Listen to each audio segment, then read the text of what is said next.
ନମସ୍କାର ଶ୍ରୋତା ବନ୍ଧୁ। ଆଜି ଆମେ ଶ୍ରୀମଦ୍ ଭଗବତ ଗୀତାର 5ଟି ଅମୂଲ୍ୟ ଶିକ୍ଷା ବିଷୟରେ ଆଲୋଚନା କରିବା।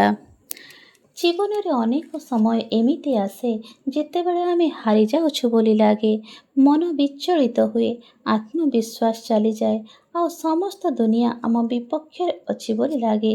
କିନ୍ତୁ ସେହି ସମୟରେ ଯେଉଁ ଗ୍ରନ୍ଥ ଆମକୁ ଅନ୍ଧକାର ଆଲୋକ ପଥକୁ ନେଇଯାଏ, ସେ ହେଉଛି ଶ୍ରୀମଦ୍ ଭଗବତ ଗୀତା।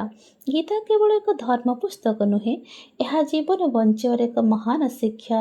ଯେତେବେଳେ ଅର୍ଜୁନ ଯୁଦ୍ଧ ଭୂମିରେ ଭୟଭୀତ ହୋଇ ନିଜ ଧନୁ ଛାଡ଼ିଦେଲେ, ସେତେବେଳେ ଭଗବାନ ଶ୍ରୀକୃଷ୍ଣ ତାଙ୍କୁ କହିଥିଲେ, ଦୁର୍ବଳତାକୁ ଛାଡ଼ି ଉଠ, ନିଜ କର୍ତ୍ତବ୍ୟ ପାଳନ କର। ଏହି କଥା ଆଜି ମଧ୍ୟ ଆମ ପାଇଁ ସତ୍ୟ।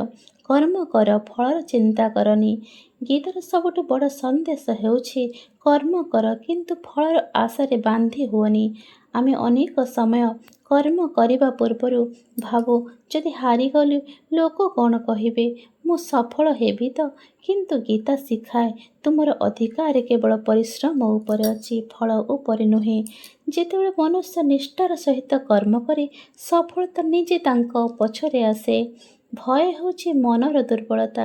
ଗୀତା କହେ, ଭୟ ସେହି ଲୋକଙ୍କୁ ଆସେ ଯେଉଁମାନେ ନିଜ ଶକ୍ତିକୁ ଭୁଲି ଯାଆନ୍ତି। ତୁମେ ଦୁର୍ବଳ ନୁହେଁ, ତୁମ ଭିତରେ ଅସୀମ ଶକ୍ତି ଅଛି। ପରିସ୍ଥିତି ଯେତେ କଷ୍ଟଦାୟକ ହେଉ, ଯଦି ଆତ୍ମବିଶ୍ୱାସ ରହେ, ତେବେ କୌଣସି ଶକ୍ତି ତୁମକୁ ରୋକିପାରିବ ନାହିଁ। ଜୀବନର ପରିବର୍ତ୍ତନ ସ୍ୱାଭାବିକ।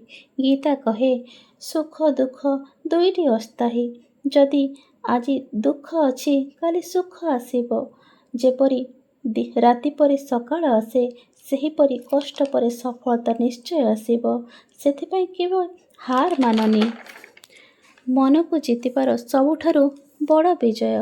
ଗୀତା କହେ, ଯେ ନିଜ ମନକୁ ଜିତିପାରେ, ସେ ସମଗ୍ର ବିଶ୍ୱକୁ ଜିତିପାରେ।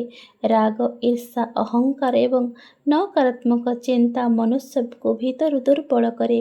ତେଣୁ ସଦା ସକାରାତ୍ମକ ଚିନ୍ତା କର, ଭଲ କର୍ମ କର ଓ ଭଗବାନଙ୍କୁ ସ୍ମରଣ କର। ଆତ୍ମା କେବେ ମରେ ନାହିଁ।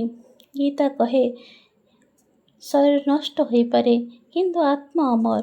ଏହି କାରଣରୁ ମୃତ୍ୟୁକୁ ଭୟ କରିବା ନୁହେଁ, ଭୁଲ ଜୀବନକୁ ଭୟ କରିବା ଦରକାର। ଜୀବନକୁ ସତ୍ୟ ଓ ପ୍ରେମର ସହିତ ପଥରେ ଚଳାଇବା ହିଁ ସବୁଠାରୁ ବଡ଼ ସଫଳତା।